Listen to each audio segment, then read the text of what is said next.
But we have these people, but there's still a work personal line that doesn't get crossed. And so your employee, your coworker or your employee has cancer. You are their manager. And so you still have to show them, coach them, tell them what to do to get their job done, oversee them. And you want to help, and maybe, you feel like you don't feel like comfortable bringing them a meal to their home or filling their car with gas. And so just dealing with that discomfort and understanding I'm really uncomfortable because I don't know what to do or what to say or how to help is a really important part of the process.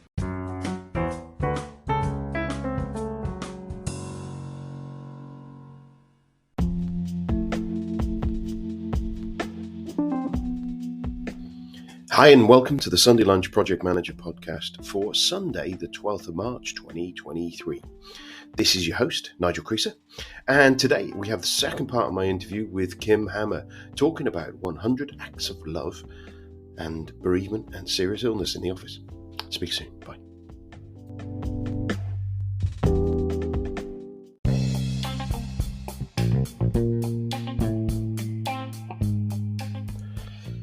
So this week or two, because I haven't put a little bit of a personal update in for quite some time, I've been doing a bit of travelling with work. I was in what should have been sunny Worthing, which was a bit snowy Worthing over here in the UK.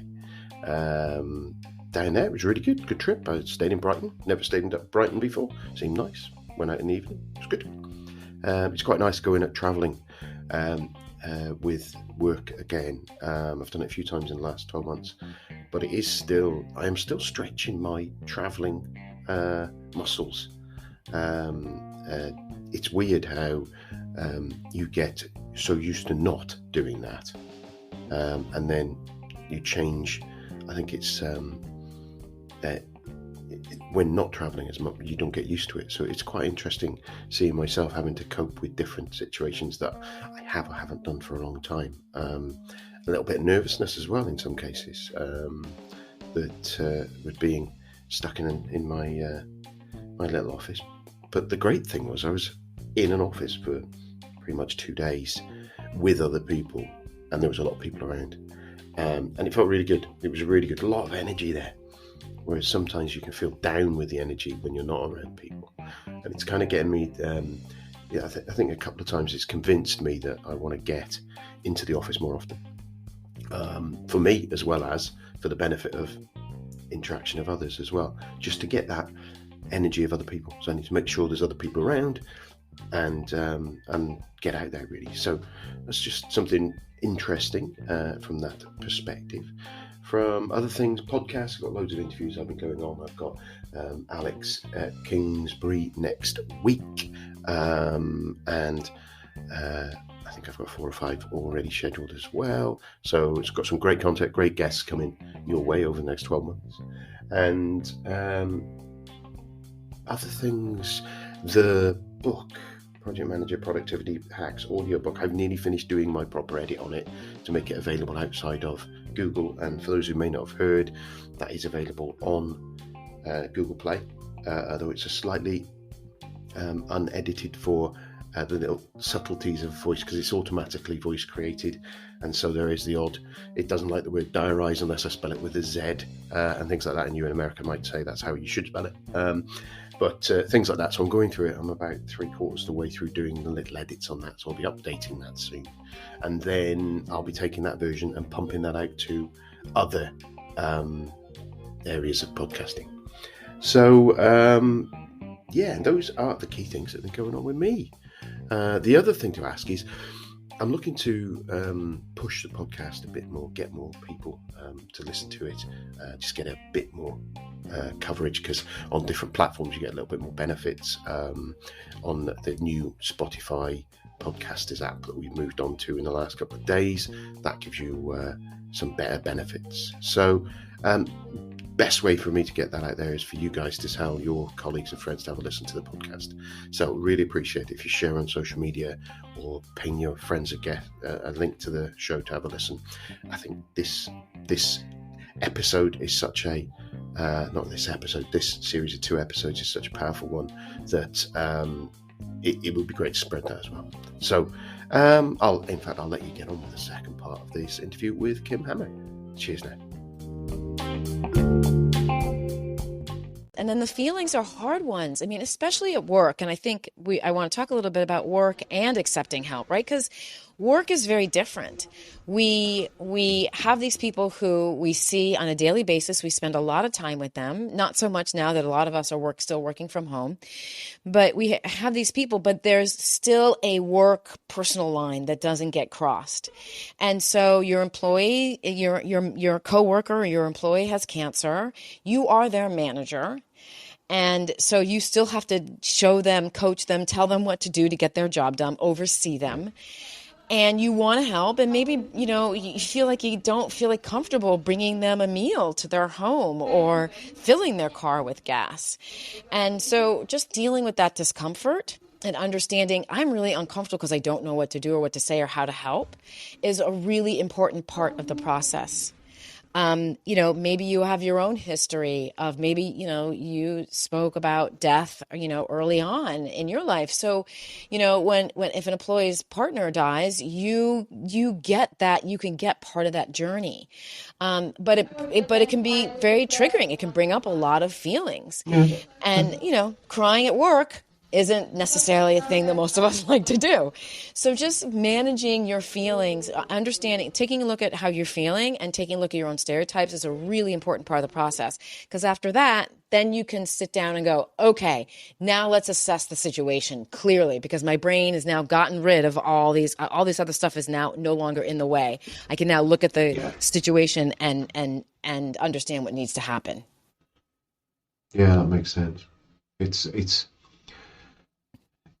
funny where you say there about the don't know what to say earlier and things like that. It's kind of approaching this conversation with you and kind of looking at the topic and deciding which parts of your bio to read and how to deal with it. That's really uncomfortable. I'll open it. It's uncomfortable for me to know what to say and how to do it. I still now struggle. We as I say, my wife had breast cancer for. But I can't do the maths now, 2013, so it's nearly 10 years ago when that was diagnosed. And saying cancer is still hard for me. Yeah. Saying the word, still hard. Yeah. It's really hard. Yeah. And it's weird how that one word brings up so much emotion. And actually, when I'm thinking about it now, when I'm talking about that situation rather than other situations of people I know have had cancer, it's not as difficult. It's a very strange feeling. And then so jumping into this conversation, talking to you about the loss of your husband, it again brings those similar feelings of how do I feel about this? What do I say? Do I say, right, we're talking about this, sorry to hear about that, but do I say that? Do I not say that? Because I don't know what to say in that scenario, because it's not something that I know you experience. You still feel as if that's what went through my mind of should I say, do I say something? Should I say something?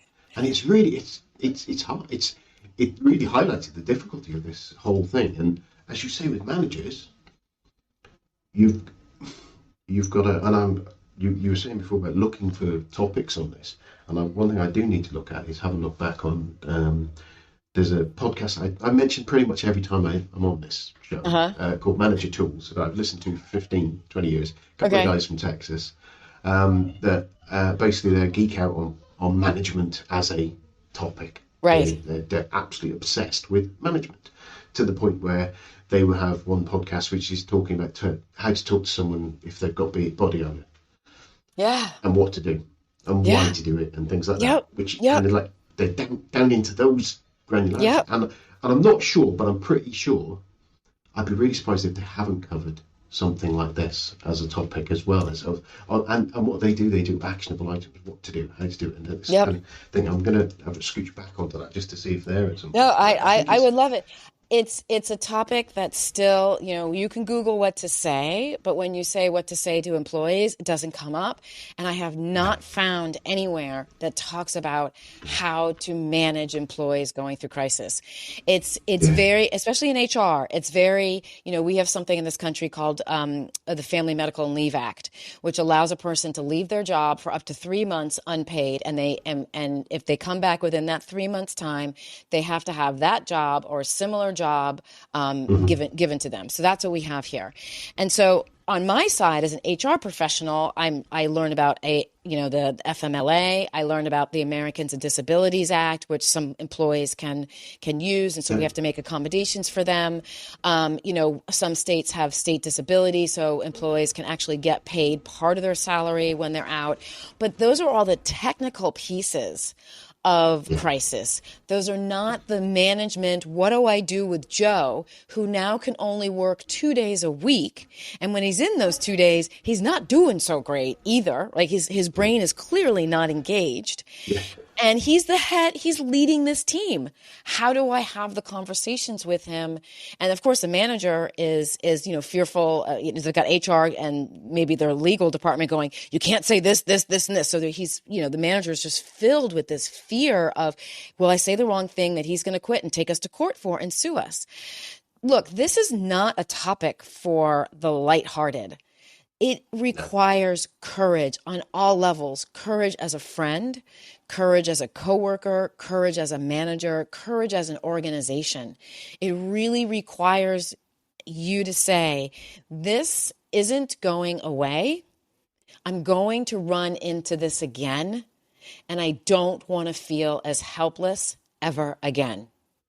So what do I need to do? And it's really taking that, because even today, even with all my knowledge and all that I teach all the time, I have friends who say, oh my gosh, this happened to me. And literally, what do I want to say? If you need anything, let me know. And I have to stop myself because it's just so, it's exactly, stop it.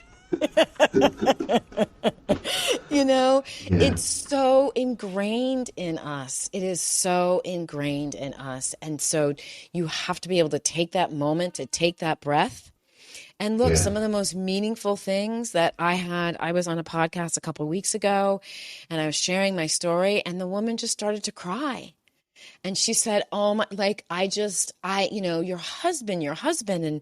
And I wasn't in that place, but I understood that, my journey really can make people kind of take a moment. It's my journey. It's what I've been dealing with this for 13 years, like he's been dead for 13 years. But I will tell you this, there are moments like you talk about when you talk about cancer with your wife that just catch my breath and I will sob. I'll find myself sobbing. In fact, this happened a couple months ago. My husband, when sirens used to go by, when we were first married and we moved to the city, we'd hear sirens. My reaction was, oh no, someone's in trouble. This makes my heart hurt. Like, something bad has happened. His reaction was, go get him. Help is coming. Hang in there. So 2 totally different reactions. Yeah. And we stayed that way in our marriage. He dies. Sirens, I live in LA. I hear sirens all the time. A couple months ago, a siren went by and I said out loud, go get them. Good for you. Go get them. Hang in there, person. And I burst out crying. I had to pull over to the side of the road and I sobbed. This is 13 years after my husband died. So I think it's really understanding that you're not over anything. You're never over anything. It just comes. There's no end to grief. There's no end to grief. It just touches the surface and then it recedes, and it touches the surface and then it recedes, and then it goes here, then it goes down, and then it recedes for a long, long time, and then all of a sudden it's up, then it's back down again. And I think as a manager, those are things that we don't think about. Your employee may be back at work after fighting cancer and beating it, but that cancer anniversary comes up every year, and they're a wreck. They're a wreck, right? Or it's a day before, or it's the anniversary of the death. So these are things that I talk about assessment, then I go into taking thoughtful action. So there's things you can do in the moment, which is work plans and being really clear on the communication and what the employee wants. Those are really important things. Those are what we call in my thoughtful action section. But they also include honoring anniversaries. People think, oh no, I don't want to make them cry. Look, y'all, my husband's dead. You are not going to make me cry. I cry on my own. And oftentimes when you acknowledge the loss of my husband, I'm not crying because he died. I'm crying because I'm so touched that you remembered, that you feel his loss too, that it hurts your heart too. That's where, especially nowadays, that's where I cry from. So, there are things that managers need the tools to really understand. It's okay to have a huge celebration on the anniversary of the person's death. And I don't mean like balloons and things like that, but I mean, the team getting together and sending a card saying, we know this is a very special, or the special day is coming up. We just want you to know that we love you and we're so sorry this happened to you. And we've got you, and great job on that report last week, right? Some levity. Humor is something that people don't often think about when they think about loss and they think about cancer. I love death jokes. I love when people say, I'm sorry I didn't help Kim, but that's okay because I realize your husband's going to be dead for a while, so I can still help, right? I mean, that sounds awful, but you can make light of situations. I'm sure you and your wife had some good cancer jokes. Well, do you know what? The one that struck me there that first popped into my head was a very good friend of mine who I lived with. And it was, but my dad passed away when I was quite young as well. And we were with some people in a bar, and we were chatting. It must have been in our early 20s. What do your parents do? What do you know? And what someone said, what's your dad doing, Nige? And my mate, quick as a flash, said he's a vertical daisy operative.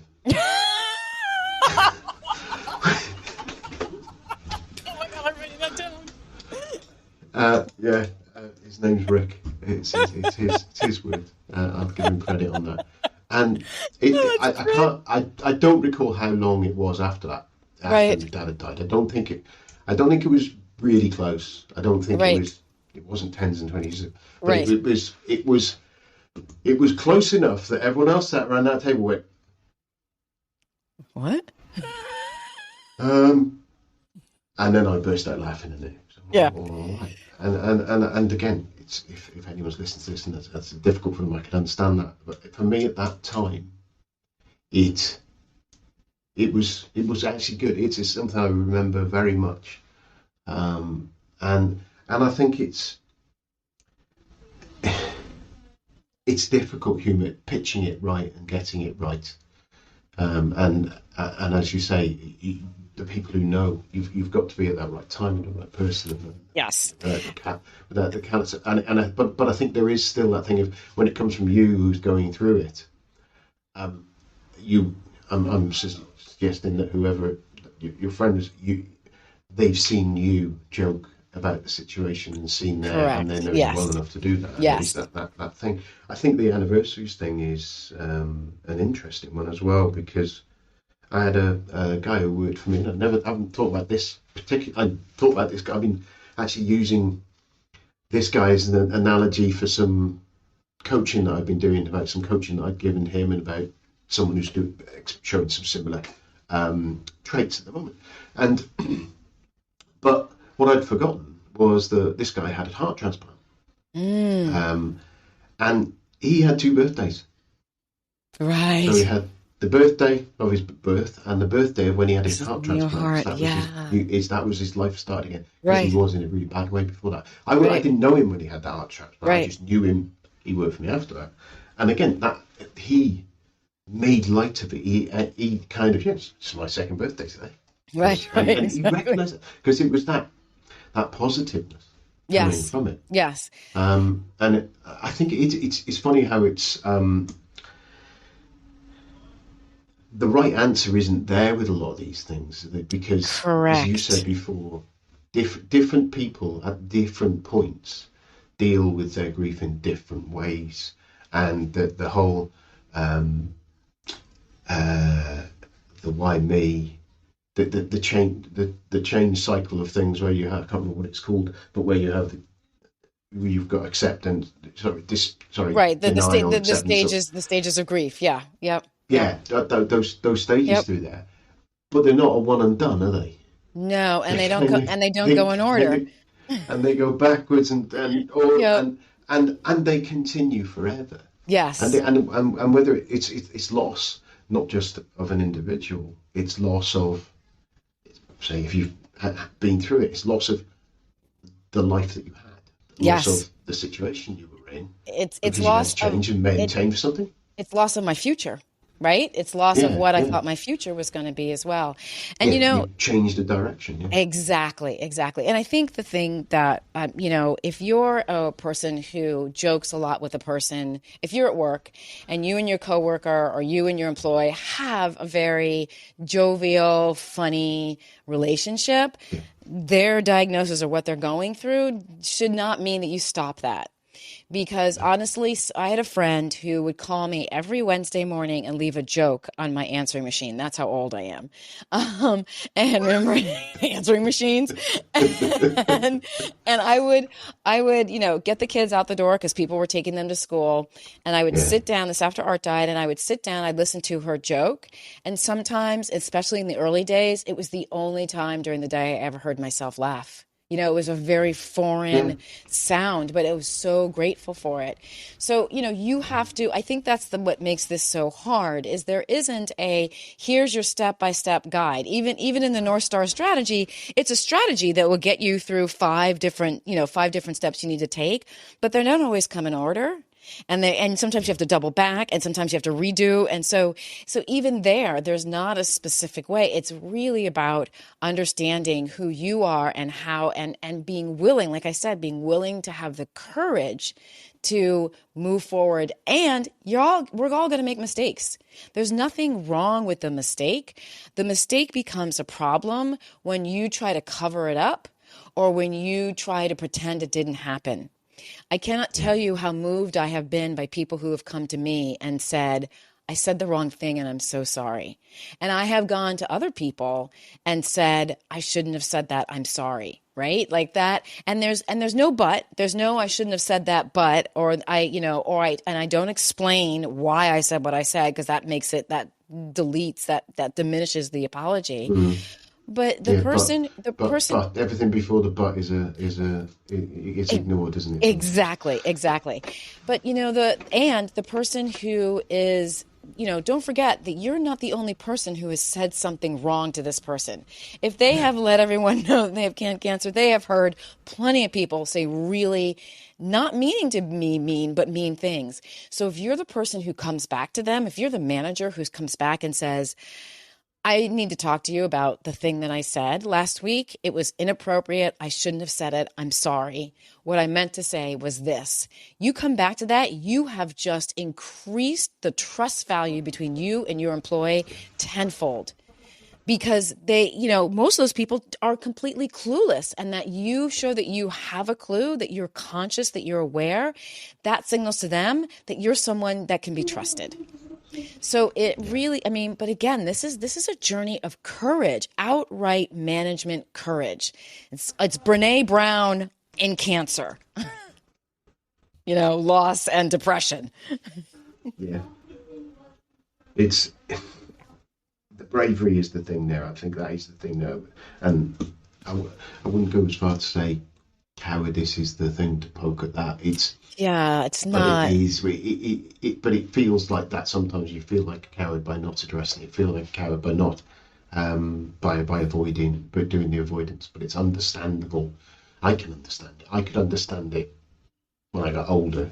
I think Yes. from others, and I've understood it since. And with different situations, I've quite comfortable forgiving people for them not feeling comfortable.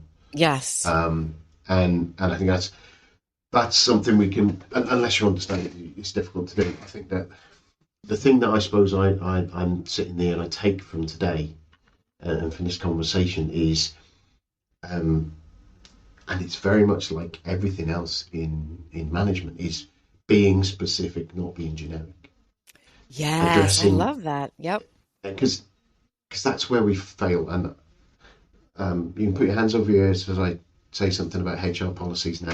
Go for it. Uh, they're there to address the lowest common denominator, Yes. not the individual. And I see why they have to do that. Yes. But then as the managers on top, the layer that we add on there is the understanding and knowing our people and being able to be specific, knowing their strengths, knowing their weaknesses, knowing what they're doing with their jobs. And I think this is a whole, probably another hour's worth of conversation. That something that triggered earlier was about performance management in crisis situation. Because I was listening. In fact, I was doing some training this week, or last week, and it was about a situation where someone who's either got mental or physical disability, which impaired their work, but they were doing the same job as someone else, and it's something that's that has happened, and something happened to bring it out, and how do you deal with that? Right. And it's like, it's a really hard situation because someone's doing the same job, but that person might take longer to do that job because of their situation. But then they're measured alongside someone else who is quicker at that job. And how do you make equity in that? And it brings me back to the box. The image of the three people stood looking over a fence. Yes. Equity and equality and the different things where you need a bigger box for the short person. Exactly. And in that same vein, where you've got someone who is either ill for a period of time, or in a situation where the family member is ill or someone's passed away, or all of those things, and making those adjustments, those reasonable adjustments for those people, but also holding them to account for their performance. Exactly. Because they're still performers, they're still good at what they want to do. They still want to progress in the organisation, but there's a limit to how well they can do at that point in time. Exactly. And it is that. Do you sit there? Can you sit there and go, right, okay, this is where you are, and this is what you can do. And I had a similar conversation with my manager when I came back off stress. When I was off stress, 5 months, different thing, not as extreme as some of these others, but then that's me probably talking it down a little bit. But when I came back into the organisation, it was a case of, right, I'm not going to be able to perform at the level I was before. Yep. I wasn't going to take on a piece of work of the scale and the level that I was going to do before. I wasn't going to come in as much. And I was quite diligent on how slowly I came in and was reviewing it with the manager going, right, should we up it, lower it? What should we do? Exactly. I've had people who've come back into work where they've had varying different issues, and anxiety issues and for different things. And they've come back into the office too early. And I've gone, it's too early, stop racing. And then they've been out for a bit longer because they've had a setback, and I've known that feeling as well. And I think that's the thing where we have to manage the individual, not the situation. Yes. Because the situation, that same situation with every single one of your team, they will react completely different. The need to be back in the office might be paramount for their recovery. Exactly. The need for them not to be in the office might be paramount to their recovery. Yeah. And then it's a case of, all right, how do we manage that with the project, with the work that we've got done? And sometimes you've got to sit there and go, look, you're not ready to come back. Yep. You're going to have to take longer. Yep. And that's it. You go. And sometimes as a manager, I think you've got to be firm in those scenarios to say you're not ready. Yes. And then work out how to fix. You know what I mean? It's how to solve the gap. Right. It's a puzzle. It's a puzzle whose pieces fit together differently every single time. You know, I think the third star and the North Star strategy is doing the assessment. So it's really taking a look at the team. What are each of the individuals doing on the team? What are their strengths? What is this person who is now out or who's coming back and grieving, 3 or 4 weeks after a loss, back at work? What are they working on? What were they working on? And then understanding who can take what, right? Which part of the team members can take on extra work, and so getting that really big picture. What are your quarterly goals? What are your KPIs for the what if you're doing a sprint, what do you need to get done to get to that sprint, right? So at the end of the sprint. So you really taking a good look at that, and then that's where you have those thoughtful conversations, which is what you alluded to. It's with the person who's grieving. You're back at work. Look, I'm not going to I've seen managers do the big mistake of taking everything off their plate. So they're only doing a bare minimum and they're doing things that they don't like. That's not inspiring to the person, and that's not inspiring to the team, because what you're teaching the team is, note to self, if I have an issue, if I need to be out of work for any length of time, don't tell him, because he's going to take all my favorite stuff away. So what you want to do is you want to sit down with them and say, okay, here's what you used to do. Let's talk about what you can do right now. Right? And we're not talking about what you can do for 6 months. We are talking about what you can do for the next month, for the next 20 days.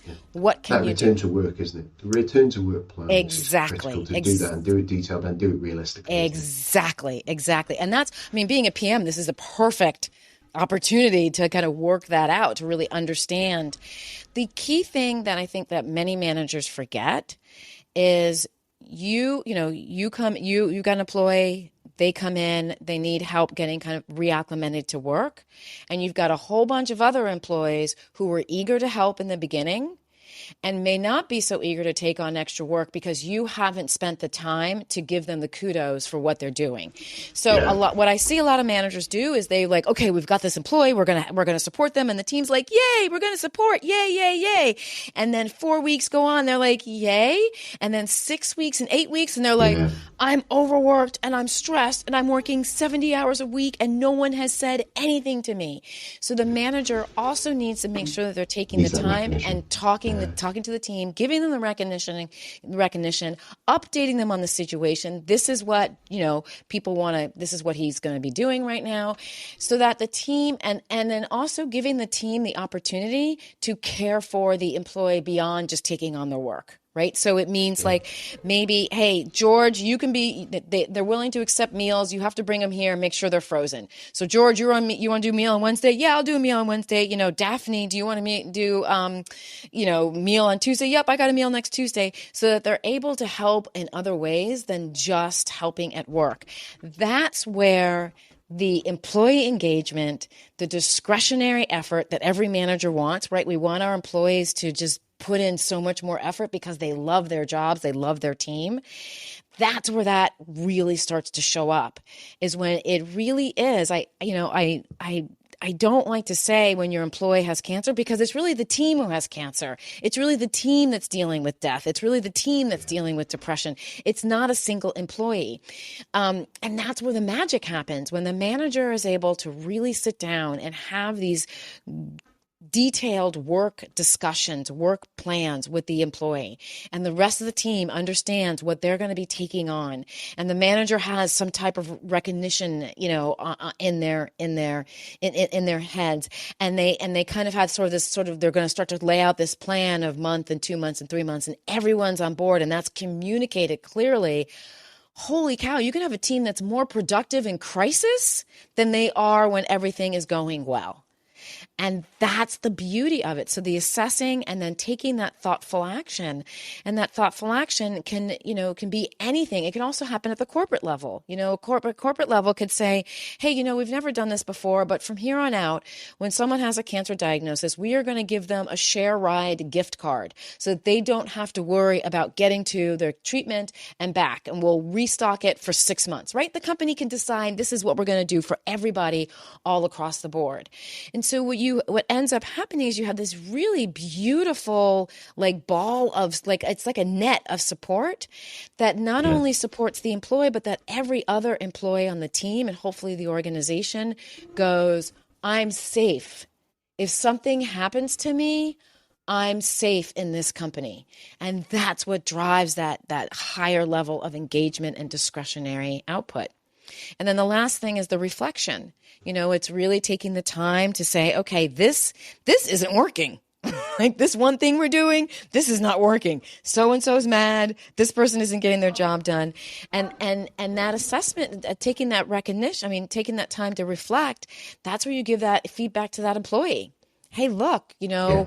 you said you've missed 2 deadlines. We've really got to figure this out.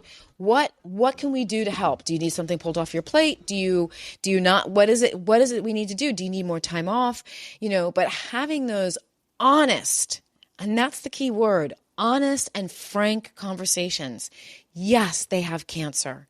And yes, it's really hard. You can be so compassionate. That compassion and that honesty go really well together. And that means that you're being compassionate and productive. The team member who's ill knows where you stand.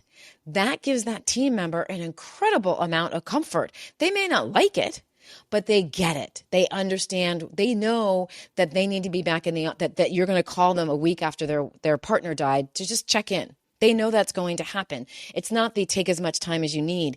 That feels so insecure. Your job as a manager is to provide that safety for everybody on the team. And when you are taking the time to reflect and to get back and to put together the work plan and to hold that person accountable, no matter what's happening in their lives, it makes everyone go, oh. I think the last thing I'll say is it reminds me of having teenagers. And they say teenagers hate boundaries and they love them. They're so grateful for them, right? So if all their friends, they don't want no curfew. What they do want is to have a curfew that's the same as everybody else. Oh, you got to be home at 11? I got to be home at 11. And they're going to complain about it to you, and they're going to tell you it's not fair, and they're going to want a curfew at 12, but they're so grateful for the boundaries. And the same thing occurs at work. People need the boundaries when there's crisis. That leads them to feel like there's a foundation and a firm ground and that someone's in charge at the helm. Yeah. Yeah. I think that lack of boundary, I think the thing is, and I've seen it in organizations where the people aren't given delegated authority, but they're not given the boundaries in which they can work. Yes. And therefore, they fear stepping over the boundary. Yes. Or because they might get slapped for stepping over the boundary they didn't know was there. Right. And that's the worst thing. It's like, so what all that encourages people not stepping out to the boundaries, so you're not getting the most innovation, you're not getting the most out of the people that are there. Exactly. And it's, yeah. I one of the things that I was thinking on the assessment side of it, when you said there's a phrase I've heard, again, I'll go back to manager tools, called delegate to the floor. Yeah. Oh, yes. Fantastic thing of where you can look at that, and you've got a team there, and you've got to cut back what you've got. Looking at that for the team that are taking on that extra burden, looking at those items, you can say, we're not doing that. We'll get in trouble, but we're not doing it. Someone will moan at us, we're not doing it. Mm-hmm. And you make those decisions. There are things that you don't get done as an employee and as a manager every single week and every single day. Right. That you should really do or you would like to do. But actually, if you consciously pick those ones and go, right, guys, we're going to take Joe Bloggs' work over here. They're going to be working 2 days a week. The rest of it, we're going to pick up the slack between us. And this is how we've agreed to spread it out. And so that report there, we're not going to do for the next 6 weeks. That report, you don't have to do that for the next 6 weeks. Yep. We won't have that meeting. That's an improvement. You pick out those things that are not, that you can then, as part of that crisis, it's the same as if there was the COVID crisis and all those sort of things. Mm-hmm. There's things that you took to get the vaccines through. There's things they took out of the process that were not impacting the process, but just making the time different. Exactly. So reprioritize that. Don't do that. Do that, and then you can get there. And I've seen that happen time after time, where we've got a project urgency, and then these individual situations, again, that delegate to the floor is so powerful, because it's a conscious, I'm not doing it. Yes. And I think that sometimes we don't do that, and we don't, the team don't get that discussion of saying, right, which bits of your job do you think we shouldn't bother doing for these next 6 weeks? Yeah. And that conversation then brings them on board, and then you don't get that resentment, as you say, the expectation of them doing two people's jobs. Exactly. Their job plus helping out with the role as well. Exactly. I love that. And that's very true. And I think that that's, again, that's a courageous act. Because as a manager, you then have to turn around and say to your manager, we're in Yeah. crisis. Here's what I'm thinking that we This is shouldn't what be we're not doing. doing. This is what Yeah. we're not doing. And I know we're going to get in trouble, but you let them know that we have an employee who just got back, whose child just died. And we Yeah. are going to work. We like this employee. We want to keep this employee. And especially, this becomes part of the talent management piece, right? We Yeah. all know that talent is hard to find, even in the supposed coming, correction. At these levels, what we're talking about with knowledge workers, it's hard to find good people to fill the jobs. If you want to keep not only the employee who is dealing with this crisis, but their team members, you need to be thinking about how you're going to manage through a crisis. So it's not about, did I get the project done? It's about, wait, we've got 5 team members who knock it out of the park consistently. We want to keep them. So let's do what we can to make it work in the organization. So no, they don't have to write these reports for the rest of for the next 6 weeks. So that's I love that, delegate to the flaw. I've heard that saying before, and I didn't think about it in this context, but you're absolutely right. Yeah. That's brilliant. So we've been chatting. I knew we'd talk for a while. I We've know. been going for well over an hour now, and I'm sure you've got the rest of your day to do. And I'm sure my kids are going to want to see me at some point tonight. But I could probably talk on this topic for another couple of hours. I'm sure there's so many rabbit holes to go down. For sure. Absolutely. Yeah, there really are. But to wrap up, is there anything that you would have liked to have mentioned today that we didn't touch on? Just fire away. And I suppose if there isn't, after that, if you can just let us know where people can find out more and get in touch with you and things like that. Sure. So I'm actually going to start with that piece, and then I'll end with the one thing that I want everyone to know. So if you'd like to reach out to me, please reach out to me on LinkedIn. I am at Kim Hamer with 1 M, so it's Hamer on LinkedIn. I do LinkedIn Lives every Thursday on this topic about managing employees in crisis. I do them Thursday at 12 p.m. Pacific Standard Time, so please feel free to join me. Or if you have a question, any question at all about how to help deal with an employee who's dealing with a crisis, please DM me, and I will actually cover the response on the LinkedIn Live. So please reach out to me there. You can also reach out to me on my website, and I know I mentioned one thing never to say. There are 4 other things you should never say to an employee with cancer, and you can find them at 100actsoflove.com. That's the number 100, actsoflove.com/what not to say. No capitals, no spaces, nothing. What not to say. So you can download those 4 things never to say and find out, or those 5 things never to say, and find out what to say instead, because I think that's a really valuable tool. And then, of course, I'm on Instagram. I like Instagram. It's kind of fun. I do Tuesday tip days. I do them on LinkedIn too, but I do Tuesday tip days, and I do, like I said, LinkedIn Lives on Thursdays. There are 2 things I'd like to end with, and that is, one, I really firmly believe in the power of joy to change. So every Monday on all my platforms, I tell a joke. I call it Monday Joke Day. So please join me in watching me tell a joke. They're usually pretty bad, but I get a lot of amusement out of them. I think it's really important that we start our week off in a place of joy. And the last thing I want to... I love a bad joke. Because I got a ton of them, and they're really bad. Yeah, I have a lot of dad jokes. Yes, exactly. That's what they are. They're all dad jokes. And I think the last thing is, I think sometimes, no matter what side we're on, whether we're on the side of dealing with depression or the cancer or loss, or whether we're on the other side of wanting to support somebody dealing with those things, we forget how much we matter. And so for those of you who are thinking about not saying anything, not showing up because you're terrified you're going to say the wrong thing, you are doing a disservice to yourself and to the person who you know. because you are in their lives for a reason. You matter to them. And even if you don't know what to say, showing up means a great deal to that person. And if you're on the other side of dealing with the depression and the cancer and the loss, I know it feels like maybe no one cares, but when someone is offering help, even when they're saying it the wrong way, by saying, if you need anything, let me know, it is their way of telling you that you matter, that you are important to them, that you are loved and respected. So please just open your heart and let them help you. It's not just going to help you, it's also going to help them. So that's the message. You matter.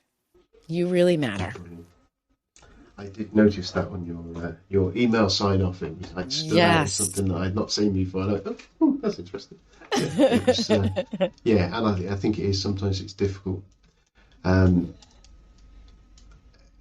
realizing how much impact you can have on someone, or how much impact someone else has had on you with just small things that happen.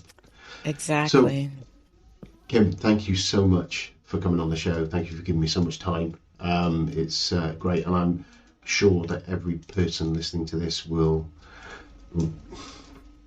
have said the wrong thing, Yes. and or not said anything. And Yes. I'm sure that just a few little tools that you've just covered on this show will help us all deal with these situations in the projects that we're delivering. So again, thanks. Yeah, brilliant. Thank you very much, and have a fantastic rest of your day. Nigel, thank you so much. I really appreciate your interest in this topic, and thank you for your podcast. I'm not in PM, and I'm actually enjoying it. I'm on my third one, so thank you for everything that you do. Brilliant. Well, it's all the guests. That's what makes it good. Thanks, Kim. All right. Cheers now.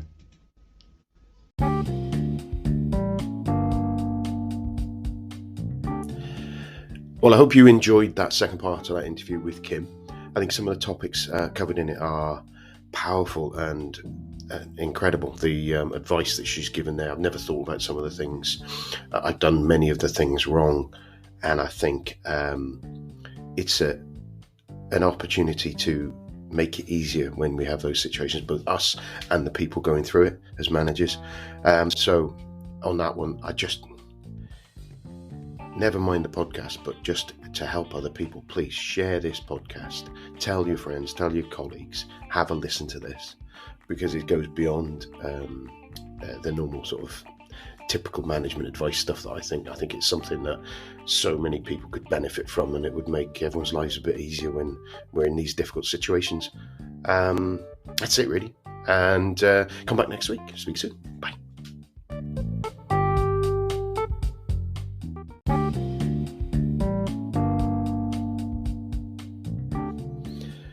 So this is my final wrap up. Every week you're going to hear this. You're going to get bored of it, but you can always click next podcast if so. If you have enjoyed it, if you listened to this podcast to the end of this show and you think that was great, I'd love to be able to help Nigel out. There are loads of ways you can do it. The first and obvious way is to share the podcast. Send it out to people. If you know colleagues and friends who'd benefit from it, you think they'd enjoy it, just send them the link. Grab one of the links, send them to www.nigelcreaser.com/podcasts. That's www.nigelcreaser.com/podcasts, and that will push them over to a Linktree link, and it's got all of the different ways they can consume the podcast. If you are feeling generous and have a big bag of cash, you could grab a copy of one of my books. Obviously, they're available in all the usual places, in print and digital. Again, jump on the website, www.nigelcreaser.com/shop, and that will give you a list of all the different ways that you can contribute and grab copies of the book. Also got links to all my guests' books on there as well, where I get a little bit of a kickback from them. If you are of a sporting mind, I have a number through doing some of my judo and running antics, I've managed to secure a few affiliate links and affiliates there as well. So in there, somewhere in the sponsors page, there's links to those as well. So clicking onto those and grabbing if you're looking to get super fit, then that would be fabulous as well, and I get a little kickback from those. I have a Patreon account. It's patreon.com/sundaylunchpm. So again, you can ping something in there, buy me a coffee or whatever. And finally, obviously the most important is coming back, listen again, because the more of you that come back, the more visibility I get, because there's more times that it's downloaded and all the SEO works and things like that. So yeah, that's it. So if you can help me out, I would be much appreciated. If you can't, don't worry about it. Thank you very much. Cheers now. Bye. Well, it's goodbye from me, Nigel Creaser, and it's goodbye from him, the Sunday Lunch PM. Goodbye.